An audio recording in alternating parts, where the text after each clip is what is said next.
ప్రసంగి గ్రంథం 12వ అధ్యాయము 13వ వచనం. ఈ జ్ఞాని అయిన సొలొమోను సమస్తమును అనుభవించిన తర్వాత తన కంటితో చూచినదంతా అనుభవించాడు. తను ఏమి కట్టాలంటే అవి కట్టాడు. ఏ వనాలు ఉద్యానవనములను సిద్ధపరచాలంటే అలా సిద్ధపరిచాడు. ఏమి చేయాలంటే అది చేశాడు. ఇంకా చేయటానికి ఏమీ లేదు.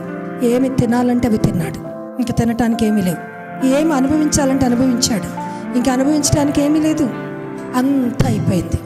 ఇప్పుడు అంటున్నాడు, సమస్తము వ్యర్థము.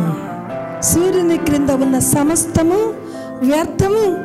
వ్యర్థము కానిది ఒక్కటే, భక్తి జీవితం.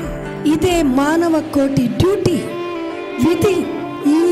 ఏ మానవుడైతే దేవుని యందు భయభక్తులు కలిగి ఉంటాడో వాడి జీవితము గొప్ప ఆనందంగా సంతోషంగా సాగుతుంది. భక్తి లేని జీవితంలో పంచభక్ష పరమాణాలున్నా, భక్తి లేని జీవితంలో మేడలు మిద్దెలు ఉన్నా, బ్యాంకు బ్యాలెన్సులు ఉన్నా, వజ్రాలు వైడూర్యాలు ఉన్నా అతని జీవితంలో వెలితి ఉంటుంది, కొరత ఉంటుంది.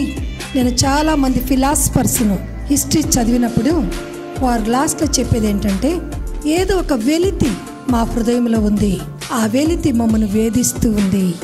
దేవుని నమ్మిన బిడ్డలకు అది లేదండి. దేవుని నమ్మిన బిడ్డలకు వెలితి లేదు, కొరత లేదు. వారి జీవితాలు నిజముగా ప్రభువుని పరిపూర్ణముగా వెంబడిస్తే వారి హృదయాల్లో గొప్ప తృప్తి ఉంటుంది. ఇంటి నిండా రేషన్ ఉంటుంది, ఒంటి నిండా బంగారం ఉంటుంది. కానీ భక్తి లేని జీవితంలో ఆ వెలితి, ఆ కొరత వేధిస్తూనే ఉంటుంది.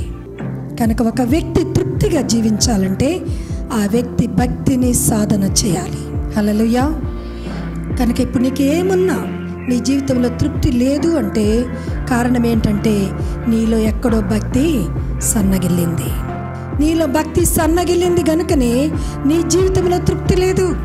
నీవు సంతృప్తికరమైన భక్తిని చేస్తే, తృప్తికరమైన భక్తిని చేస్తే నువ్వు సంతృప్తికరముగా ఉంటావు. హల్లెలూయా.